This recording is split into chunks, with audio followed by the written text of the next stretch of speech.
this game right here, Texas A&M being on the top of the SEC. I told y'all that the SEC will will beat up on each other. They will win, lose, right?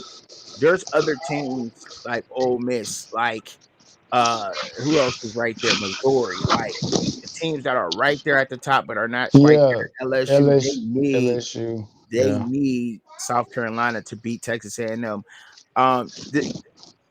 Yeah, I look what you said last week, the week before about South Carolina's defense. Their defense is for real. Their defense is on point, like it really is. And if their QB, if their sophomore quarterback can get it together, if he can take care of the ball, bro, like that team would be a lot better. For They be real. undefeated.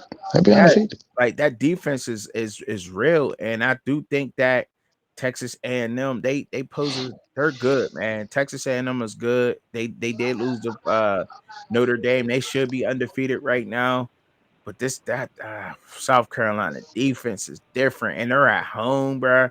Oh man, you know what? I'm gonna go ahead, man. This my upset game for the day, man. I'm taking South Carolina at home for the upset, bro. I think they get Okay. it by 3 or less. So Okay. I think it's one of those days, tricky things be happening after Halloween, man. Like teams lose, man. Like and if you know what I'm saying for real, like like Oh yeah, yeah, yeah, yeah. I'm going with not that I celebrate that or anything, but uh, I'm going with South Carolina, man. I'm at home for the Okay. Okay.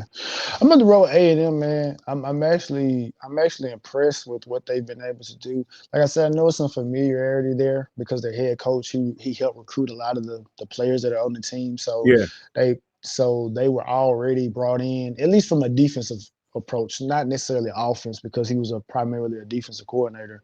Well, not primarily, but he was a defensive coordinator.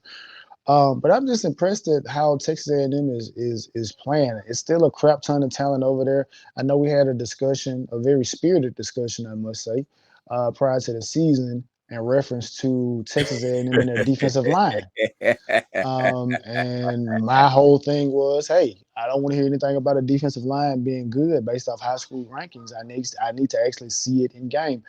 And I mean, Texas A&M is playing well. And what stands out even more to that is the fact that their starting running back or their projected starting running back, I believe Ruben Owens, is out for the season, and Le'Veon Moss has stepped up and has played admirably in his place. So that just goes to show that there is, again, like I said, still a crap ton of talent still left on that team, and they've been able to get it together. Connor Wigman being in and out of the line, in and out of the lineup, and for them to just only have one loss when they were essentially as healthy as they were going to be going into the season. That just speaks wonders to what they've been able to do over there and what many people deem to be a very, very a very toxic environment dating back to when um I forgot my man name. From where?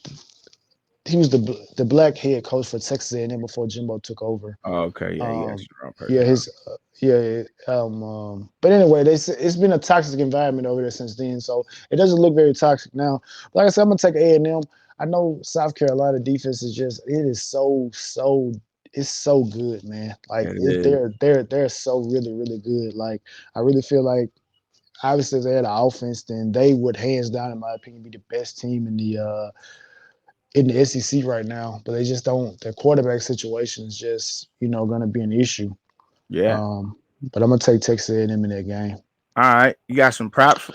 We got the props, so we're gonna start with Le'Veon Moss over under 82 and a half yards rushing against the vaunted South Carolina defense. Under.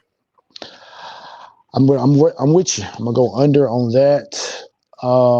Let me see. Rocket Sanders, which is the starting running back for South Carolina, over under 44 and a half yards rushing against Texas A&M. Over.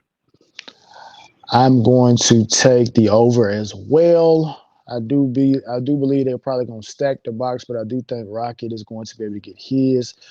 And the last one we're going to do for this game. We're gonna go with Amari Daniels over under 37 and a half yards rushing And against the vaunted South Carolina defense. I'm gonna take the under on that one. are you? I'm All gonna say right. under. All right. Well, I just roll with that then, because me, I probably 37 and a half is different from 77. So I think I would have took the over, but that's what it is. Next up, Yeah, next game on the slot, game 7. it's a good 3 more game. to go.